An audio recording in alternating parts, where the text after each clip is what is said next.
अस्सलाम वालेकुम दोस्तों दुनिया का खूबसूरत तरीन और पुरअमन तरीन मुल्क न्यूजीलैंड आजकल वीजा बहुत आसानी से दे रहा है। वीजा रेशो बहुत अच्छी जा रही है और न्यूजीलैंड की वीजा की खास बात यह है कि इसका ई वीजा है, यानी कि आपको एम्बेसी जाने की जरूरत नहीं है, अपॉइंटमेंट लेने की जरूरत नहीं है, बायोमेट्रिक कराने की जरूरत नहीं है। आप घर बैठे न्यूजीलैंड का वीजा अप्लाई कर सकते हैं, उसको हासिल कर सकते हैं, बहुत ही आसान है। इसका जो वीजा प्रोसेसिंग टाइम है वो भी बहुत कम हो चुका है, 9 दिन के अंदर लोगों के वीजे लग रहे हैं।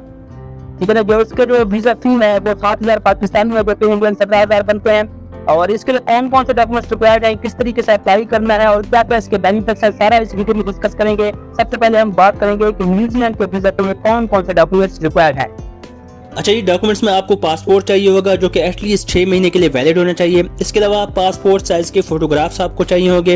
हेल्थ सर्टिफिकेट चाहिए होगा जो कि आप किसी भी DHQ से ले सकते हैं। इसमें एक्सरे भी आता है, हेल्थ सर्टिफिकेट भी आता है। एक्सरे इतना आप लाजमी नहीं है, लेकिन हेल्थ सर्टिफिकेट आपको लाजमी चाहिए होगा। इसके अलावा करेक्टर सर्टिफिकेट चाहिए होगा जिसको पुलिस क्लियरेंस सर्टिफिकेट भी बोलते हैं। ये आप किसी भी अपने नियर बाई पुलिस स्टेशन से निकलवा सकते हैं। ये जो सर्टिफिकेट होता है ये 6 महीने के लिए वैलिड होता है, तो इसलिए ख्याल रखिएगा कि जब आपका जाने का टाइम आए, उसको 1 महीना देर हो, तब ये आप सर्टिफिकेट निकलवाएं ताकि एक्सपायर ना हो जाए पुलिस क्लियरेंस सर्टिफिकेट। इसके अलावा आपने शो कराना होगा कि होम कंट्री के साथ, ठीक है ना, अगर आप पाकिस्तान से बिलफर्ज, तो वहाँ के कंट्री के साथ आपके टाइज जो हैं वो कितने ज़्यादा स्ट्रॉन्ग हैं, आपने टाइज शो करने हैं। टाइज किस तरीके से शो करने हैं कि अगर आपकी मतलब एम्प्लॉयमेंट है, आपकी कोई जॉब है, तो वो आपने शो कराना होगी कि आप जो है ना न्यूजीलैंड जाके स्लिप नहीं होगे, वहाँ जाकर रोपोश नहीं होगे, बल्कि अपने मुल्क में जो है ना वापस आप आएंगे।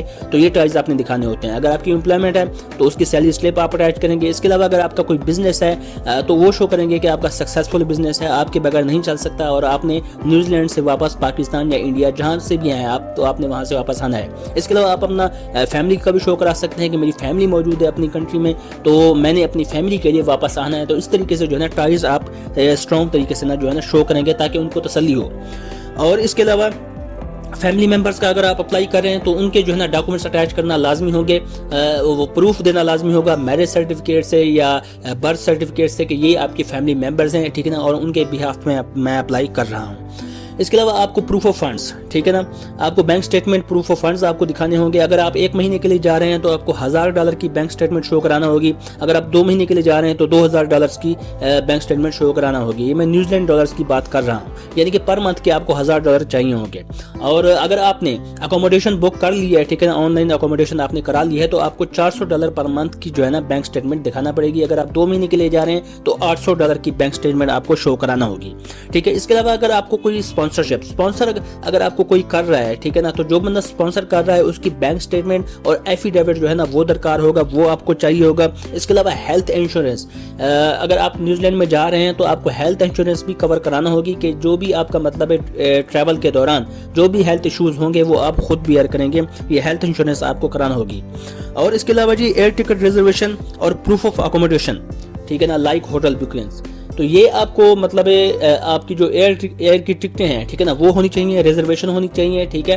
आपका मतलब रिटर्न टिकट आपके पास होनी चाहिए। इसके अलावा होटल की बुकिंग आपने करानी है, ठीक है। आप मतलब ऑनलाइन पेमेंट भी कर सकते हैं, ठीक है ना, होटल की, लेकिन आप बुकिंग करवाना चाहें तो वो बुकिंग भी कर सकते हैं ताकि उनको तसल्ली हो कि आपका सारा जो है ना मामला न्यूजीलैंड आने के बाद सेटल होगा और आपको किसी किस्म का मसला नहीं होगा। और इसके अलावा अगर आपके जो डॉक्यूमेंट्स हैं वो किसी और लैंग्वेज में है, ठीक है ना, तो आपने उसको ट्रांसलेट कराना होगा इंग्लिश में, ये भी लाजमी होगा। और इसके अलावा आखिरी चीज़ कवर लेटर आपको दिखाना होगा, ठीक है ना। कवर लेटर आप किस तरीके से कि उसमें आपने शो कराना होगा कि आपका जो न्यूजीलैंड का जो ट्रिप है उसका क्या प्लान है, किस तरीके से आपने जो है ना ट्रैवल करना है, कहाँ कहाँ किस किस जगह पे आपने जाना है, कितने दिन आपने रहना है और कौन सी जगह पे कितने दिन आपने स्टे करना है, ठीक है ना। ये सारे के सारे जो मतलब है आपका जो ट्रिप का प्लान होगा वो इस कवर लेटर में आप एक्सप्लेन करेंगे, अपना पर्पज़ बताएंगे कि किस पर्पज़ से आप आ रहे हैं न्यूजीलैंड में। तो जब ये सारे के सारे डॉक्यूमेंट्स आपके मतलब वो हो जाएंगे, क्लियर हो जाएंगे, आप गैदर कर लेंगे, तो इन सारे डॉक्यूमेंट्स को गैदर करने के बाद आप न्यूजीलैंड की इमिग्रेशन की वेबसाइट पर जाएंगे। वहाँ पर सबसे पहले आप रियलमी का अकाउंट बनाएंगे और उसके बाद न्यूजीलैंड की जो इमिग्रेशन जो वीज़ा है उसके लिए अप्लाई करेंगे। जो न्यूजीलैंड का वीज़ा एप्लीकेशन फॉर्म है उसको फिल करेंगे, ठीक है ना, रियलमी में अकाउंट बनाने के बाद, ठीक है। बहुत ही सिंपल प्रोसेस है। उसके बाद वीज़ा एप्लीकेशन फॉर्म फिल करने के बाद आप जो आपके डॉक्यूमेंट्स थे जो आपने गैदर किए थे ये सारे के सारे वहाँ पर अपलोड कर देंगे। उसके बाद जो इसकी फ़ी है, ठीक है ना, जो मैंने बताई थी आपको कि 60,000 पाकिस्तानी है, इंडियन 17,000 है और डॉलर्स में तकरीबन ये $211 बनते हैं, ठीक है ना। तो ये आपने जो है ना ये फ़ी पे करना होगी ऑनलाइन और उसके बाद आपने वेट करना होगा डिसीजन का कि वो जब भी मतलब डिसीजन आएगा कि आपका वीज़ा एक्सेप्ट है या रिजेक्ट है, ठीक है। इस तरीके से अगर आप प्रॉपर तरीके से डॉक्यूमेंट्स अप्लाई करें, डॉक्यूमेंट्स गैदर करेंगे और प्रॉपर तरीके से अगर आप अप्लाई करेंगे तो आपको लाजमी तौर पर जो है ना आपका वीज़ा एक्सेप्ट हो जाएगा। इतना ज़्यादा सख्ती न्यूजीलैंड में मौजूद नहीं है और न्यूजीलैंड ऐसा कंट्री है जो कि PR भी देता है, सिटीजनशिप भी देता है, ठीक है ना।